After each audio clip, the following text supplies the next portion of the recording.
today I want to still go along the elbow stuff, and then look at how we're going to like what we're doing prescribing exercises. So Waleed, for example, anytime he bends his elbow and loads up the elbow, it starts to get sore. We went over straight arm work, but we'll go over kinetic chain muscle testing in the upper extremity to see if we need to bring in or take out the elbow and the wrist, if we need to isolate either proximal or distal. And then you can better get an idea of what exercises to start with clients when they are coming in with elbow pain. All right, cool. So Waleed's going to come up. So quick scan with Waleed. Again, review, repetition. Turn this way. Does he have wrist extension mobility issues? No, not really. Turn the palms up. Extend them. Still pretty good. Okay. Bend the elbows. Still good. Turn them over. Still pretty good. Turn face the camera. Show the camera how good your mobility is. Extend the wrists. Okay. So I'd say, he's hitting at least an 80-degree active range of motion. Okay. What's your shoulders doing? Straight up, back down, turn this way, extend the shoulders. We could do better there. Okay. Can you go hand behind back? Let's just look at combined movements. Turn this way. Nice. Switch. Good. Hand behind head. Good.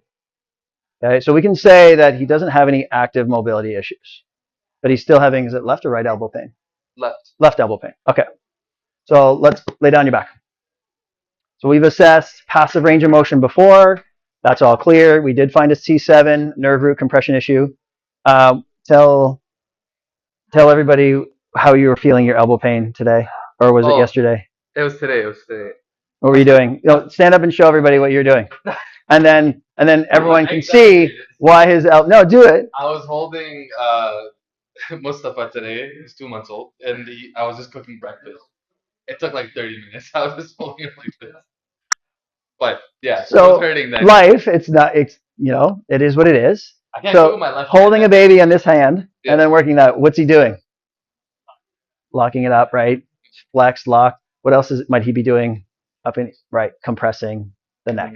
Okay, so lay down your back. So these are some of the things when we ask clients, okay, what brings on your pain? Well, I was holding my baby and I was doing this for half an hour. I'm like, I think I know why your elbow's sore. Okay. I accepted it. No, I know that's okay, but sometimes we need realization. So doesn't really have too much neural tension, which is good. More of a myotomal issue. But now we're going to go over and test kinetically both proximal and distal and see where his issues are or what we need to bring in and bring out. So with the kinetic chain muscle testing, if we have proximal strength and then all of a sudden we bring in that distal segment and it causes inhibition in the system, we might need to do a little bit of local strength, right? So we can either test local distal, local proximal, and then we test them together to see what's an issue. Is it a connectivity issue? Is it a local problem, one end or the other? Or do we need to design an exercise to bring them both into the circuit, to bring them all together? So we'll test the right side first. So we'll look at kind of this flexor chain across, so pec, okay? Pec major works pretty good. If I bring my hand over top of the wrist into radial deviation, pretty good. If I flip it, hold, so still pec, bring it in, still good. If we look at kind of the extensor chain, I'll just test it here for just demonstration purposes. Don't let me lift. So lat, flex the wrist, bring that in. It's okay. Bring it this way. I feel something in my neck when I do that. You feel something in your neck when you do that. So you're okay. Yeah. At least it's strong, yeah, but you might not be stabilizing. Yeah. Like you're doing something different up top. Okay. So tricep. Okay. Extend the wrists. Good. Then we can go neutral. So ulnar deviation. So we'll test proximal first. So these are all the extensor chains. And the upper extremity, there's more variations because of the different grip positions that we can take.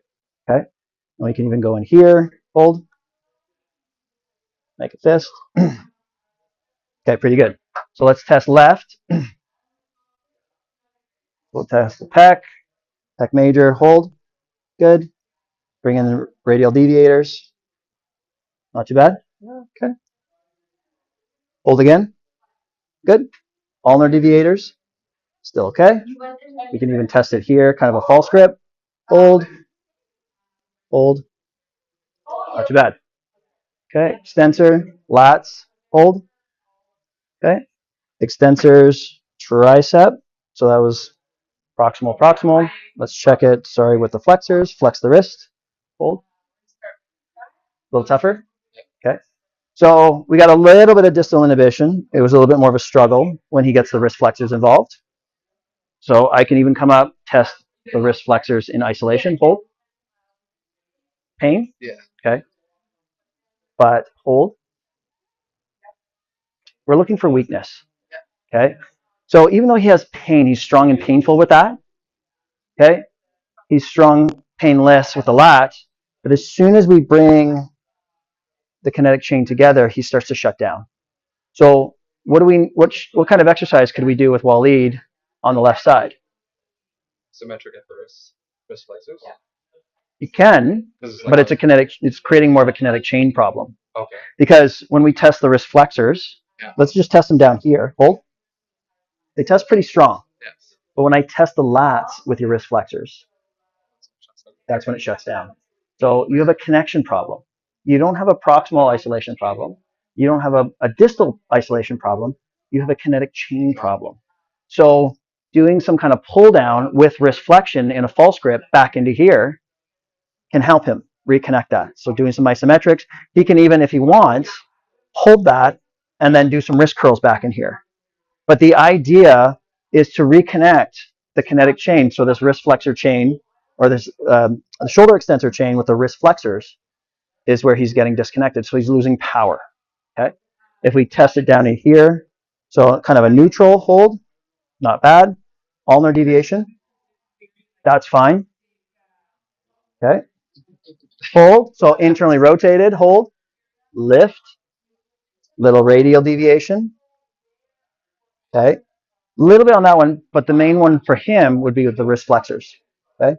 Now let's test the wrist extensors. So tricep, hold, long head tricep in isolation, pretty good. Wrist extension, hold, pretty good. Okay. Where's your elbow pain? Is it medial or lateral? Medial. So he's got medial elbow pain. So he has good range of motion, right? Look at his passive range of motion. Okay. When we test in isolation, it's pretty good. But again, when his shoulder is in this particular position, or he's trying to do some kind of pullover, he loses it.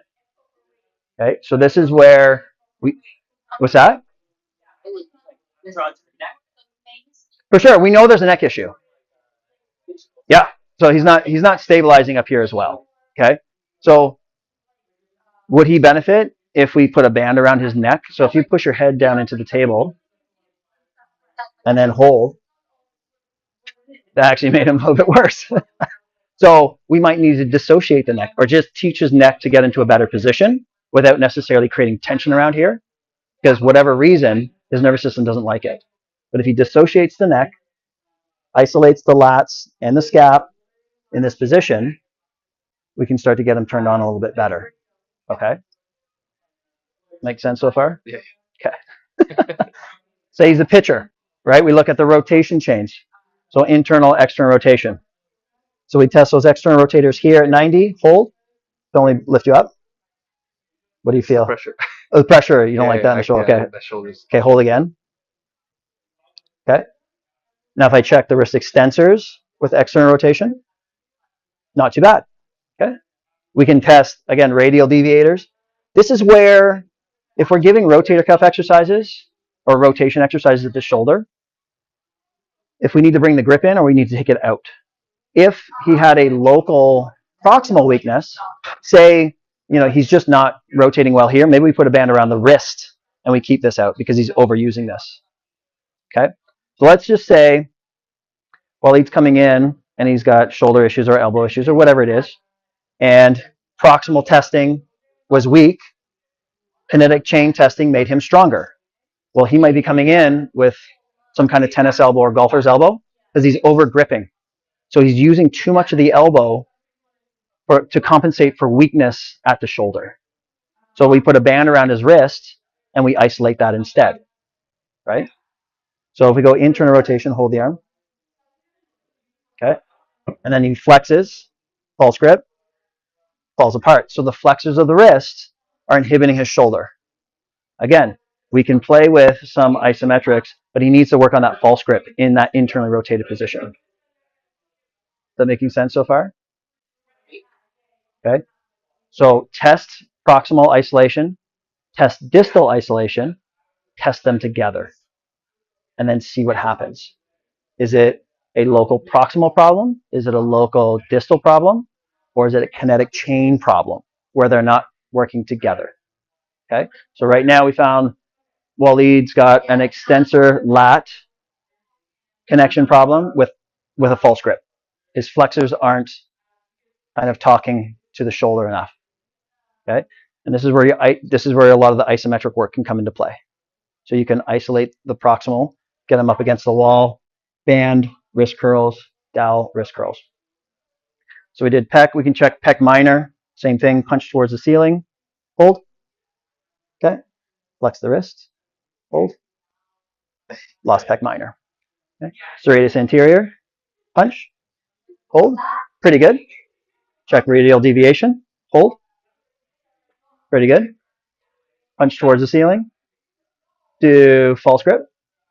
Hold. Good. I cheated. I grabbed him. So you're stabilizing his spine. Hold. Okay. So serratus is firing up fine. So he's losing pec minor and he's losing lats with a false grip. So what can we do? What kind of exercise would we do or pattern would we do with Waleed to connect that kinetic chain? I mean, we talked about the dowel and the band, right? We can do that back here. What could we do for pec minor? Wait right there.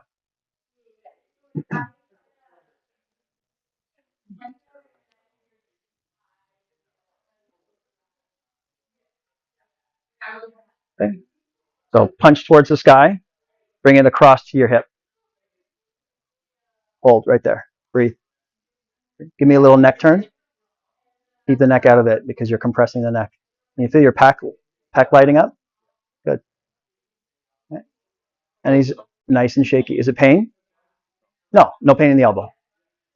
But just getting him into that isolated position, add a little tension there, just to get his brain to connect wrist flexors, false grip position with pec minor, so that he can now get this firing up a little bit more effectively with a proper grip, might be what he needs. So now you can tailor those exercises a little bit more specific to the individual, right? Because doing isolated wrist work, not muscle testing is not really showing that. Isolated proximal work, but kinetically, he starts to fall apart with different hand positions. Okay, flip over into your tummy. So we found some flexor issues. So pec minor, and we found lats. Okay, scooch over, Wally. So if we go on to the back side, we check all of his scap retractors, push up towards the ceiling. So with this wrist position, this hand position, or internally rotated shoulder position, what muscle am I primarily testing?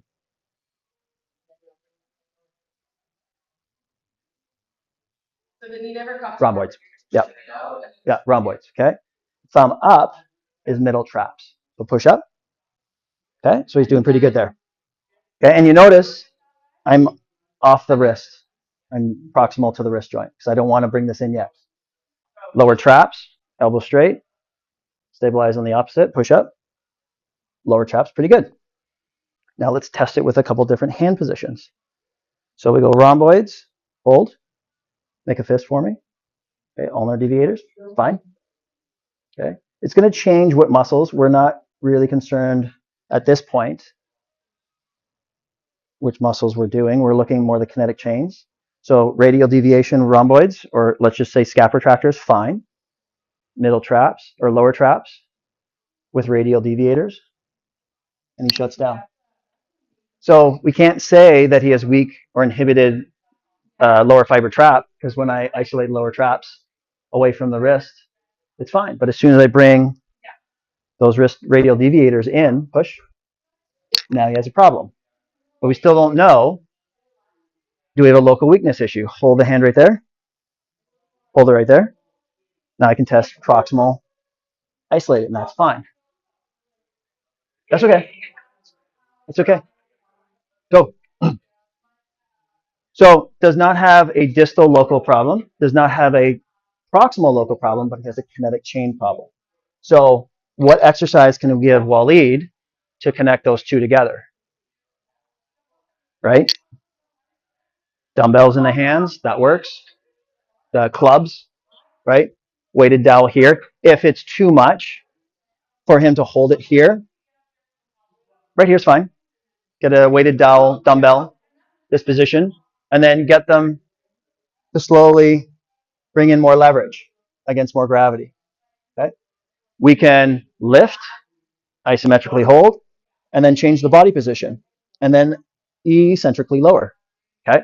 So he can get here, but he can't hold it. So put him in the position, change the body around, and then have him slowly decelerate out of that. Okay?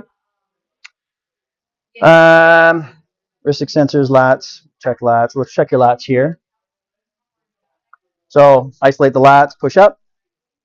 That's extensors. Hold. Don't we pull you out? That's fine. Test with the wrist flexors, so extensor chain, and he falls apart. Right? If we're not sure, flex the wrist. Don't break. Strong. So do we have a distal problem? Nope. Do we have a proximal problem? Nope. Do we have a kinetic chain problem? Yes. Okay. So this is just going to help determine, do I need to localize proximal distal, or do I need to connect the muscles together? Okay. Make sense? Cool. Grab a partner, muscle test. If you want, beat up on Waleed so you can feel what we saw. And hand placement matters, because we don't want to touch the muscle we're touching, because when we touch a muscle that we're activating, what do? Possibly facilitate it, right? Because he can feel where the touch is. It's going to light up the sensory cortex, which then facilitates better activation. We want to see what he does automatically. Okay? So practice on Waleed.